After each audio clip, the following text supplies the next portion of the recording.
नमस्ते बच्चों। आज हम बात करेंगे कक्षा 12 विषय इतिहास और पार्ट 7 यानी कि 7 लेसन के बारे में अपन बात करेंगे। और अपने 7 लेसन का नाम है एक साम्राज्य की राजधानी विजयनगर। यह आपको वैसे तो पता है कि ये बहुत ही बड़ा लेसन है, लेकिन मैंने इसमें से सिर्फ और सिर्फ वही लिखा है जिसमें से डायरेक्ट क्वेश्चन पूछे जाते हैं।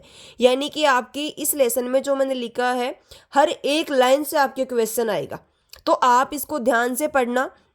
मैंने वैसे बहुत इजी लैंग्वेज में इसको कर दिया है, तो आप 2 बार भी पढ़ लोगे तो आपका पूरा जो लेसन है वो क्लियर हो जाएगा। अगर आप इसको पूरा पढ़ते हो, अच्छे से देखते हो, समझते हो, इससे बाहर आपके एक भी क्वेश्चन, एक भी लाइन बाहर नहीं जाएगी।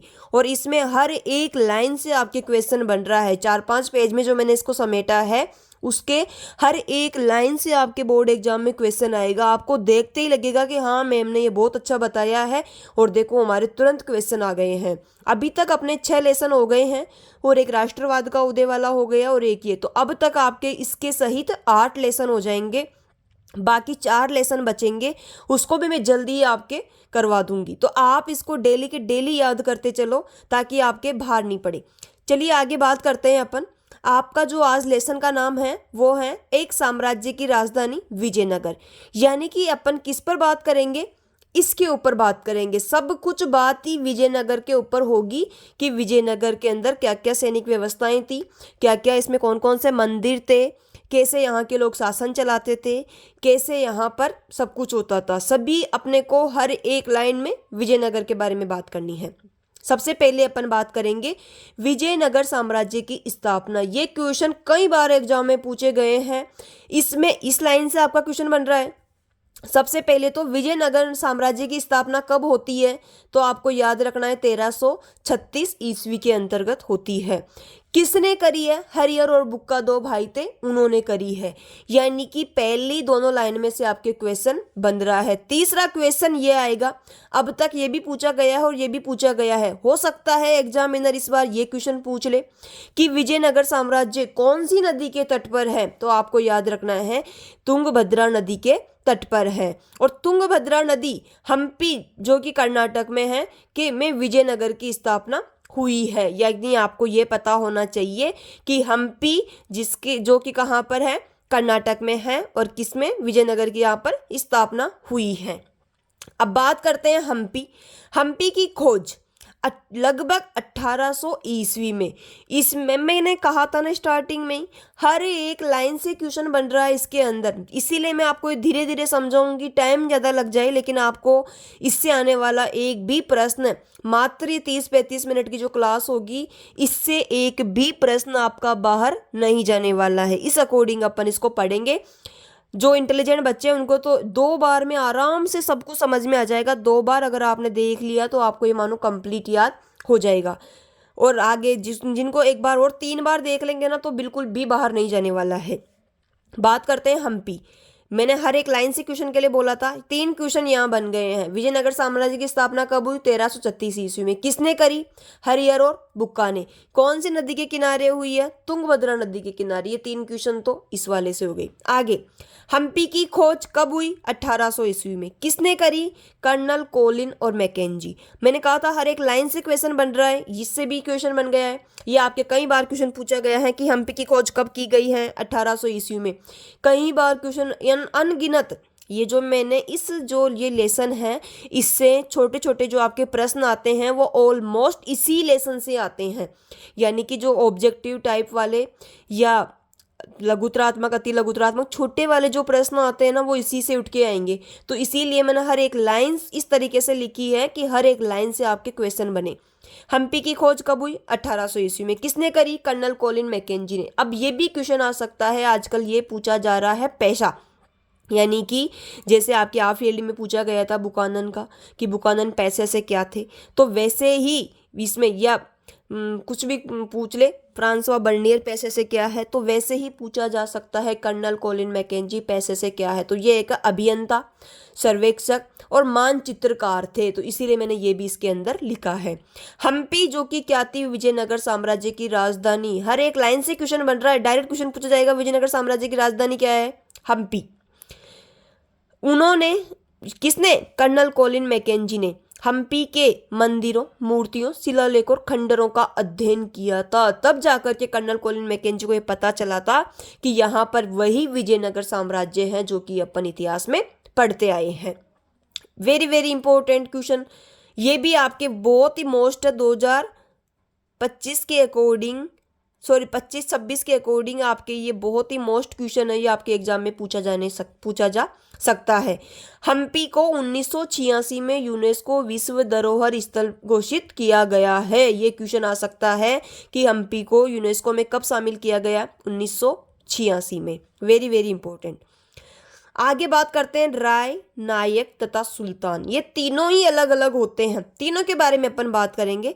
सबसे पहले आपको मैं मोटे तौर पे बता दूं, जो राय होते हैं विजयनगर साम्राज्य का जो शासक होता है वो होता है राय, और जो नायक होते हैं वो राय के अंडर होते हैं, यानी कि इनके अधीन होते हैं। सैनिक अधिकारी भी हो सकते हैं, और जो स्थानीय राजा होते हैं उनको भी ये उपाधि मिल सकती है। और सुल्तान वो होते हैं जो विजयनगर साम्राज्य के आसपास, यानी कि बाहरी राज्यों के जो मुस्लिम शासक थे वो होते थे सुल्तान। तो सबसे पहले अपन बात करेंगे राय के बारे में। राय जो कि विजयनगर का सर्वोच्च शासक था। वेरी गुड, बहुत ही अच्छा आंसर है इसका भी। राय, आपको डायरेक्ट क्वेश्चन पूछा जा सकता है कि राय किसको कहा जाता था? जो विजयनगर का सर्वोच्च शासक यानी कि जो राजा होता था वही क्या होता था? राय। इसके पास में क्या क्या होती थी? इसके पास राजनीतिक, सैनिक और प्रशासनिक शक्ति होती थी। इसके पास में क्या क्या होता था? राजनीतिक, सैनिक और प्रशासनिक शक्ति होती थी। अभी आपको ये पता है, अपने वैसे कॉमन सेंस में भी अपन बात कर सकते हैं कि जो राजा होगा उसके पास में राजनीतिक शक्ति भी होगी, सैनिक शक्ति भी होगी और प्रशासनिक शक्ति भी होगी। तो राय के पास में तीनों शक्तियां थी। भूमिका, राय की प्रमुख भूमिका क्या होती थी? पहले नंबर पे सेना का प्रमुख, आपको पता है जो राजा होता है वही सेना का प्रमुख होता है। कर व्यवस्था नियंत्रण, कौन से राज्य में कितनी व्यवस्था, कितनी टैक्स कैसे लेना है, सब कुछ राजा तय करता था। प्रमुख राय शासक कौन कौन से हैं? हरिहर, बुक्का, देवराय सेकंड, कृष्ण देवराय, ये सबसे महान शासक था। इसके बारे में मैंने आगे डिटेल में लिखा है क्योंकि इसमें से पक्का क्वेश्चन पूछा जाता है। तो प्रमुख राय शासक कौन कौन है? हरिहर, बुक्का, देवराय सेकंड और कृष्णदेव राय। चलिए आगे बात करते हैं। राय के बारे में अपन ने बात कर ली है कि जो राय होता है वो क्या होता है? सर्वोच्च शासक, यानी कि सेना जो राजा होता है वो होता है राय। अब सबसे बाद में बात करेंगे अपन सेकंड नंबर पे नायक। ये भी क्वेश्चन कई बार पूछा जा सकता है कि नायक कौन होते हैं? तो राय के अधीन, इसमें मैंने लिखा है, मैंने कहा था हर एक लाइन से आपके क्वेश्चन बढ़ रहा है। नायक यानी कि राय के अधीन स्थानीय शासक या फिर जो सैनिक अधिकारी होते थे, जिनको अपन सैनिक कमांडर भी कह सकते हैं, तो वो होते हैं नायक। वैसे अपन अमर नायक वाली व्यवस्था, अमर नायक प्रणाली अपने कई बार एग्जाम में पूछी गई है क्वेश्चन। तो नायक राय के अधीन स्थान। इस लेसन में आज आपको पता चलेगा कि ये लेसन क्या है, इसमें कितने अच्छी अच्छी चीजें हैं, बिल्कुल इजी तरीके से, जो आज दिन तक आप समझ नहीं पाए हो वो तुरंत आप समझ जाओगे। तो नायक राय के अधीन स्थानीय शासक जो सैनिक अधिकारी होते थे। नायकों को जो भूमि दी जाती थी उसको कहते थे अमरम। ये डायरेक्ट मैंने कहा था हर एक लाइन से आपके क्वेश्चन बनने वाला है, हर एक लाइन से ये क्वेश्चन कई बार पूछा जा सकता है और पूछा भी जाएगा और पूछा भी गया है कि जो नायकों को जो भूमि दी जाती है या जो नायकों को जागीर दी जाती है वो क्या कहलाती है? अमरम। नायकों को जो भूमि दी जाती है वो क्या कहलाती है? अमरम। अब जो जागीर या जो भूमि दी जाती है, इसके अंदर इस क्षेत्र में कर वसूलते, सेना रखते और युद्ध के समय राय की सहायता करते थे। कौन? नायक। यानी कि नायकों को जो भूमि दी जाती थी या जो जागीर दी जाती थी उसको कहते थे अमरम। और अमरम में यानी कि जागीर में ये लोग क्या करते थे? इस क्षेत्र में टैक्स वसूल करते थे, अपनी सेना रखते थे और युद्ध के समय में राय की सहायता करते थे। राय का मतलब आपको अच्छे से पता है, राजा। अब आगे है नोट, अमर नायक व्यवस्था या अमर नायक प्रणाली। आपको शॉर्ट में याद रखना है, अमर नायक ये एक सैनिक कमांडर होते थे, ये ही है। अमर इनकी जागीर का नाम था और नायक इनकी पदवी थी और बन गया अमर नायक। तो अमर नायक क्या होते थे? सैनिक कमांडर होते थे। इनका कार्य क्या होता था? कर वसूलते थे। किससे? किसान, व्यापारी और शिल्पकारी या शिल्पकर्मियों से क्या करते थे, टैक्स वसूला करते थे। और ये किसके अधीन हुआ करते थे, राय के अधीन यानी कि राजा के अधीन हुआ करते थे। अमर जो शब्द है वो संस्कृत के समर शब्द से बना है। अमर शब्द संस्कृत के समर शब्द से बना है और जिसका अर्थ है लड़ाई या फिर युद्ध। ये क्वेश्चन कई बार एग्जाम में पूछा गया है और इसको मैंने बहुत इजी तरीके से कर दिया है। सिर्फ आपको ये याद रखना है, जो अमर नायक प्रणाली थी तो ये क्या होते थे, पहले नंबर पे सैनिक कमांडर, दूसरे नंबर पे ये टैक्स वसूल करते थे। अब किससे टैक्स वसूल करते थे, किसान, व्यापारी और शिल्पकर्मियों से। और ये किसके अधीन होते हैं, ये राजा के अधीन होते थे। और अमर जो शब्द है वो संस्कृत के समर शब्द से बना है जिसका अर्थ क्या होता है, लड़ाई या फिर युद्ध करना। तीसरे नंबर पे अपन ने राय की बात कर ली है, अपन ने नायक की बात कर ली है। अब अपन बात करेंगे सुल्तान की। तो जो दक्कन के मुस्लिम शासक होते थे वो कहलाते थे सुल्तान। दक्कन के जो मुस्लिम शासक होते थे वो क्या कहलाते थे, सुल्तान।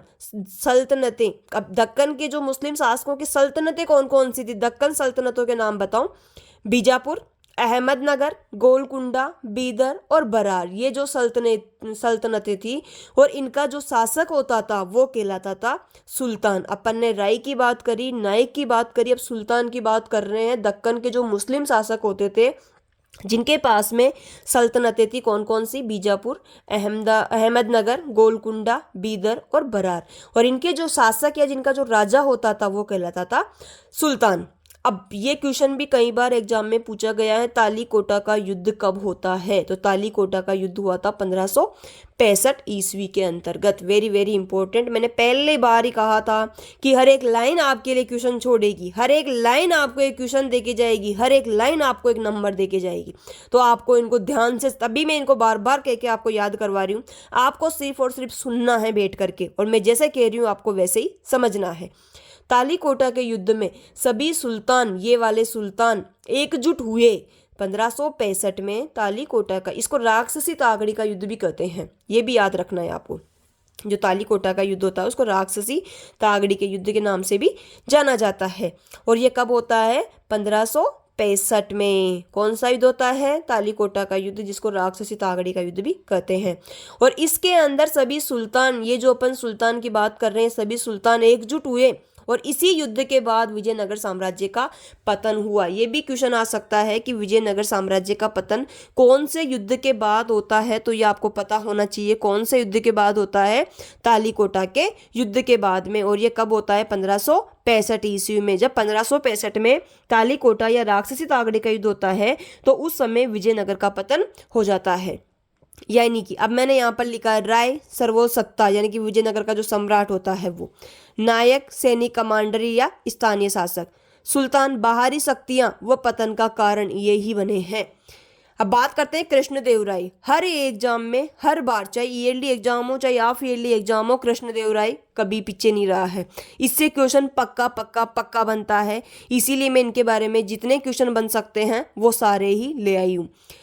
कृष्णदेवराय कौन थे, विजयनगर का सर्वश्रेष्ठ और शक्तिशाली राजा। Very very important. कृष्णदेवराय कौन है, विजयनगर का सर्वश्रेष्ठ और सबसे शक्तिशाली राजा था।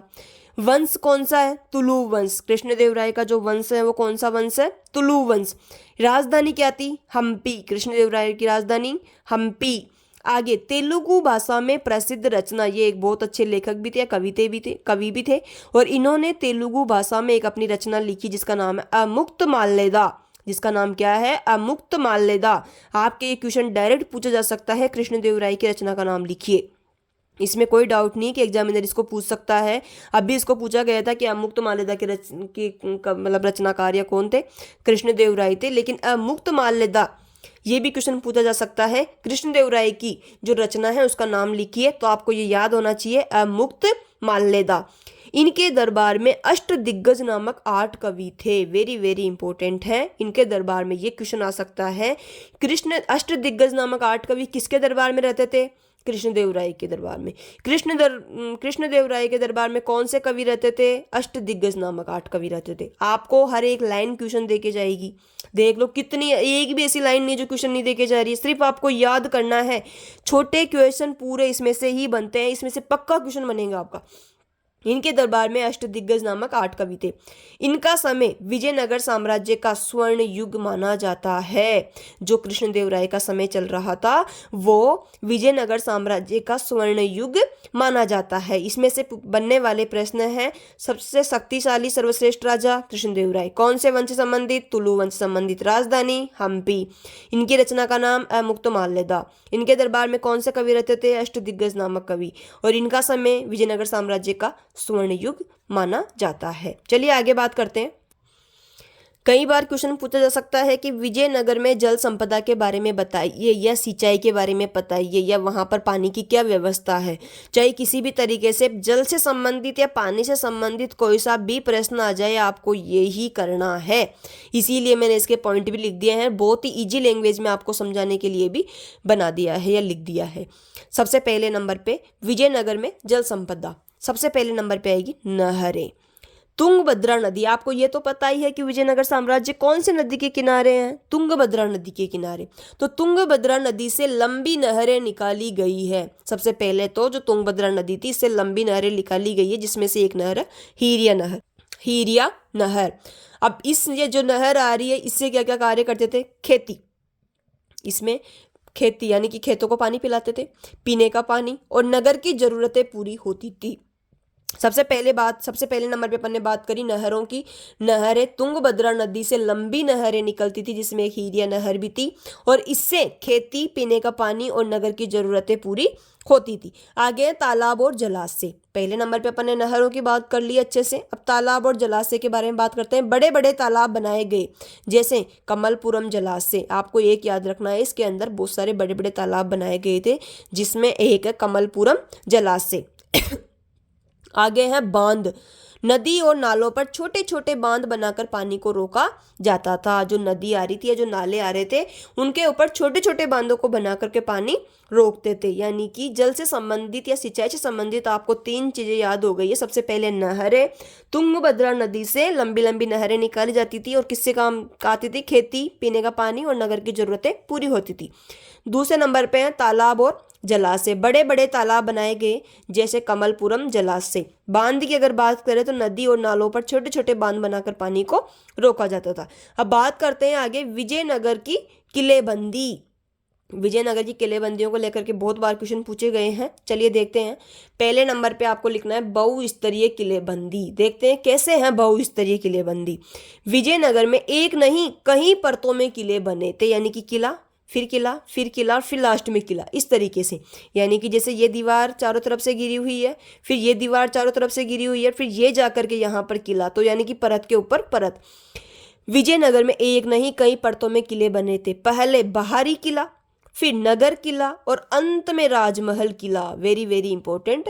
यानी कि पहली किलेबंदी की विशेषता हो गई है बहुस्तरीय किलेबंदी। विजयनगर में एक नहीं कहीं परतों में किले बने थे। पहले बाहरी किला है, फिर नगर किला है और अंत में राजमहल किला है। आगे है किलेबंदी की विशेषताओं में प्राकृतिक सुरक्षा। चारों ओर पहाड़ियां, चट्टानें और नदी थी, तो कोई भी जल्दी से आक्रमण नहीं कर पाता था। पहला तो गया बहुस्तरीय किलेबंदी, दूसरा हो गया प्राकृतिक सुरक्षा। चारों तरफ क्या क्या थी, पहाड़ियां थी, चट्टानें थी और नदी थी। प्राचीर और द्वार, प्राचीर का मतलब होता है दीवार और द्वार का मतलब होता है गेट। ऊंची और मजबूत दीवारें बनाई गई। इसके साथ में क्या हुआ कि जब किलेबंदी की जा रही थी तो बहुत ऊंची ऊंची और बहुत मजबूत दीवार, मोटी मोटी दीवारें बनाई गई थी। बड़े बड़े तोरण द्वार थे जिन पर सैनिक तैनात रहते थे, और बड़े बड़े तोरण द्वार बनाए गए थे जिनके ऊपर क्या रहते थे, सैनिक तैनात रहते थे हमेशा। किले के भीतर बस्तियां तथा खेत भी थे, और जैसे मैंने बताया था बाहरी किला, तो उसके अंदर जो नगर किला था वहां पर खेती भी थे और बस्तियां भी थी। 3 प्रकार के अपन ने किलेबंदियों की विशेषताओं की बात करी है।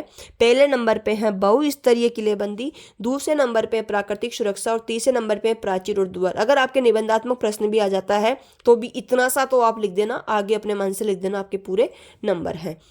आगे बात करते हैं सड़कें। सड़कें विजयनगर के अंदर कैसी होती थी, चौड़ी और सीधी सड़कें होती थी। सड़कें कैसी होती थी, चौड़ी और सीधी। बाजार से जुड़ी सड़कें होती थी, ये कॉमन सेंस वाली बातें, इसको आप आराम से कर सकते हो। चौड़ी और सीधी सड़कें, बाजार से जुड़ी सड़कें, सड़कों से संबंधित कोई सा भी क्वेश्चन आ जाए किसी भी साम्राज्य का, आप ये लिख सकते हो उसके अंदर।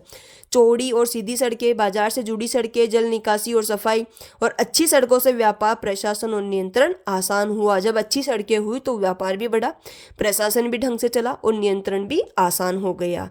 चलिए आगे बात करते हैं अपन। अब बात करते हैं राजकीय केंद्र। अभी पहले राजकीय केंद्र की बात करेंगे, फिर अपन धार्मिक केंद्र की बात करेंगे। राजकीय केंद्र वह भाग था जहां राजा, प्रशासन और सेना से जुड़े मुख्य भवन स्थित थे। सबसे पहले बात करेंगे राजकीय केंद्र में महानवमी डिब्बा। अब ये क्या होता था? महानवमी डिब्बा एक विशालकाय मंच था। वेरी गुड, बहुत ही अच्छा आंसर है ये, सबसे कई बार क्वेश्चन पूछा गया है। महानवमी डिब्बा क्या है? एक विशालकाय मंच। अब देखते हैं इसकी विशेषता क्या क्या है। एक ऊंचा पत्थर का मंच था। महानवमी डिब्बा क्या था? एक ऊंचा पत्थर का बना हुआ मंच था। यह विजयनगर के राजकीय केंद्र में स्थित था। ये अपन ने बात कर ली पहले ही, इसके अंदर स्थित है। तो ये किस में स्थित था? राजकीय केंद्र में। सबसे पहले नंबर पे आ गया, सबसे ऊंचा मंच था। दूसरे नंबर पे आ गया, राजकीय केंद्र में स्थित था। अब इसका उपयोग दशहरा, महानवमी उत्सव के अवसर पर किया जाता था। इस मंच का प्रयोग या उपयोग कब करते थे? जब दशहरा आता था या फिर महानवमी आती थी, उसके उत्सव पर इसका प्रयोग किया जाता था। इसका निर्माण किसने किया है? वेरी वेरी इंपॉर्टेंट, कई बार एग्जाम में पूछा जा सकता है ये प्रश्न कि कृष्ण जो महानवमी डिब्बा था, इसका निर्माण किसने करवाया है? कृष्णदेवराय के समय में हुआ था। अब आपको ये पता होना चाहिए त्योहार के बारे में। तो उत्तर भारत में इसको दशहरा के नाम से जाना जाता है, बंगाल में दुर्गा पूजा, और प्रायद्वीपीय भारत में महानवमी के अवसर पर यह सब किया जाता है। दूसरे नंबर पे है लोटस भवन, जिसको कमल भवन भी आप कह सकते हैं। राजकीय केंद्र में स्थित एक शाही भवन है। पहली विशेषता हो गई इसकी, ये कैसा भवन है? शाही भवन है। राजकीय केंद्र में स्थित एक शाही भवन है। इसका नाम इसकी कमल जैसी आकृतियों के कारण पड़ा है। इसकी जो आकृति थी वो कमल जैसी, जो पंखुड़ियां हैं उस तरीके की थी, इसीलिए इसका नाम क्या पड़ा है? लोटस भवन। इसका प्रयोग रानी और शाही स्त्रियों के विश्राम के लिए होता था। ये क्यों बनाया गया था? जो रानी होती थी, जो शाही स्त्रियां होती थी, उनके विश्राम और मनोरंजन के लिए लोटस भवन बनाया गया था। यह नाम 19वीं शताब्दी के अंग्रेजी यात्री ने दिया था। यानी कि इसके अंदर आपको 4 विशेषताएं याद रखनी है। सबसे पहले नंबर पे ये शाही भवन है। दूसरे नंबर पे इसकी कमल जैसी पंखुड़ी आकृति के कारण इसका नाम पड़ा है। तीसरा है, इसका प्रयोग रानी और शाही स्त्रियों के विश्राम के लिए होता था। और चौथा, यह नाम 19वीं शताब्दी के अंग्रेजी यात्री ने दिया। हजारा राम मंदिर के बारे में बात करते हैं। यह मंदिर राजाओं का निजी मंदिर था। पहली इंपॉर्टेंस तो ये हो गई कि कैसा मंदिर था? निजी मंदिर, यानी कि जिसमें राजा और रानी अपने स्वयं के स्वयं पूजा करती थी। ये किसको समर्पित है? भगवान राम को। हजारा राम आ रहा है तो राम वैसे ही आ गया। और राजकीय केंद्र में स्थित, ये भी पता है आपको, राजकीय केंद्र में स्थित है। तो तीनों चीजें इसमें कंप्लीट हो गई। सिर्फ एक याद रखना है, निजी मंदिर। ये कैसा मंदिर है? निजी मंदिर। और ये किसको समर्पित है? राम को। और किस में स्थित है? राजकीय केंद्र में। अब आगे बात करेंगे धार्मिक केंद्र के बारे में। धार्मिक केंद्र वे स्थान थे जहाँ मंदिर, पूजा पाठ और धार्मिक उत्सव होते थे। ये आपको पता है। धार्मिक केंद्र में क्या होते हैं? मंदिर होते हैं, पूजा होती है, पाठ होते हैं और धार्मिक उत्सव होते हैं। सबसे पहले नंबर पे आता है विरूपाक्ष मंदिर। ये आपके क्वेश्चन कई बार पूछा जा सकता है इसके बारे में। विरूपाक्ष मंदिर के बारे में पूछा भी गया है और पूछा भी जाएगा। तो विरूपाक्ष मंदिर विजयनगर का सबसे प्राचीन और प्रमुख मंदिर है। ये याद रखने की कोई चीज है नहीं, सिर्फ समझने की चीज है। कोई भी मंदिर आ जाए किसी भी साम्राज्य का, उस साम्राज्य का नाम लिख के और लिखना है सबसे प्राचीन और प्रमुख मंदिर है। दूसरा इसमें ये इंपॉर्टेंट है, किसको समर्पित है? भगवान शिव को, जिसको विरूपाक्ष कहा जाता था उस समय। तो विरूपाक्ष मंदिर किसको समर्पित है? भगवान शिव को। किसके नदी के किनारे हैं? जब हम्पी तुंगभद्रा के नदी के किनारे, तो विरूपाक्ष मंदिर भी किसके नदी के किनारे हैं? तुंगभद्रा नदी के किनारे। और विजयनगर के शासक विरूपाक्ष की ओर से शासन करने का दावा करते थे कि हम किसकी तरफ से शासन कर रहे हैं? भगवान विरूपाक्ष, यानी कि भगवान शिव की तरफ से हम शासन कर रहे हैं। और इनके जो राजकीय आदेश होते थे उस पर श्री विरूपाक्ष अंकित होता था। तो ये आपको याद होना चाहिए। विरूपाक्ष मंदिर सबसे प्राचीन और प्रमुख मंदिर है, भगवान शिव को समर्पित है। और कौन से नदी के किनारे है? तुंगभद्रा नदी के किनारे स्थित है। और विजयनगर के शासक विरूपाक्ष की ओर से शासन का दावा करते थे। आगे विठल स्वामी मंदिर। ये किसको समर्पित है? विष्णु जी को। वो शिव जी को समर्पित है। और ये वी से विठल, वी से विष्णु जी। और विरूपाक्ष से पीछे आ रहा है ना अक्षय, तो इससे कैसे भी आप मिला सकते हो इसको। यहाँ का पत्थर का रथ और संगीतमय स्तंभ बहुत प्रसिद्ध है। विट्ठल मंदिर के एक तो पत्थर का रथ बना हुआ है और एक संगीतमय जो स्तंभ है वो बहुत ही ज़्यादा फेमस है। अब आगे बात करते हैं राजधानी चयन का कारण, यानी कि जो विजयनगर साम्राज्य की राजधानी है विजयनगर है, तो उसका चयन किस लिए किया है। सबसे पहले तो पवित्र स्थल, ये कैसा स्थल था, पवित्र स्थल था। क्यों था, क्योंकि यहाँ पर विरूपाक्ष मंदिर और पंपा देवी से जुड़ा पवित्र क्षेत्र है।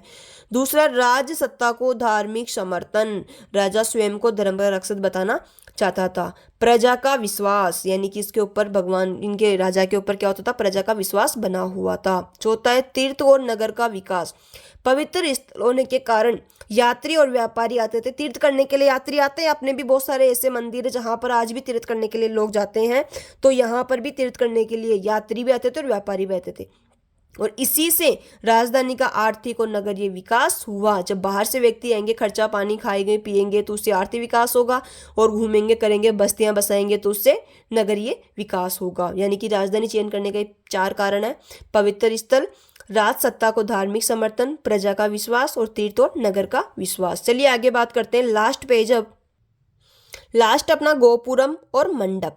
गोपुरम राजकीय प्रवेश द्वार, गोपुरम क्या कहलाते हैं, राजकीय प्रवेश द्वार, दूर से ही दिख जाते हैं। ये दूर से ही मंदिर की पहचान कराता था।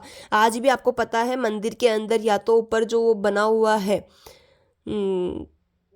ऊपर बना होता है ना, उससे पता चलता है कि यहाँ पर वो घंटी वगैरह बनी होती है, तो ऊपर जैसे पता चलता है कि ये मंदिर है, या फिर दूर से गेट दिख जाते हैं जिससे पता चलता है कि यहाँ पर कोई मंदिर है। अब गोपुरम की विशेषताएं क्या क्या हो सकती है। गोपुरम बहुत ऊंचे, विशाल और सजावटी होते थे। यानी कि सबसे पहले तो आपको ये याद रखना है, गोपुरम क्या होता है, राजकीय प्रवेश द्वार, प्रवेश जो करते हैं वो प्रवेश द्वार। गोपुरम बहुत ऊंचे, विशाल और सजावटी होते थे। इन पर देवताओं, कथाओं और पौराणिक दृश्यों की मूर्तियां बनी होती थी। विरूपाक्ष और विट्ठल मंदिर के गोपुरम प्रसिद्ध, आपको दोनों मंदिरों का नाम पता ही है। आपको ये पता होना चाहिए विरूपाक्ष मंदिर किसको समर्पित है, भगवान शिव को, और विट्ठल मंदिर किसको समर्पित है, भगवान विष्णु जी को। महत्व क्या था, धार्मिक और सामाजिक प्रतिष्ठा को दर्शाते हैं, भक्ति और शक्ति का प्रतीक था। मंडप की बात करते हैं, मंदिर के भीतर बना स्तंभों वाला विशाल हॉल होता था। मंडप क्या होता था, बहुत सारे जो बड़े स्तंभ बने हुए थे, जैसे यहाँ पर ये स्तंभ बने हुए हैं चारों तरफ से, और ये जो बड़ा हॉल होता था ये होता था मंडप।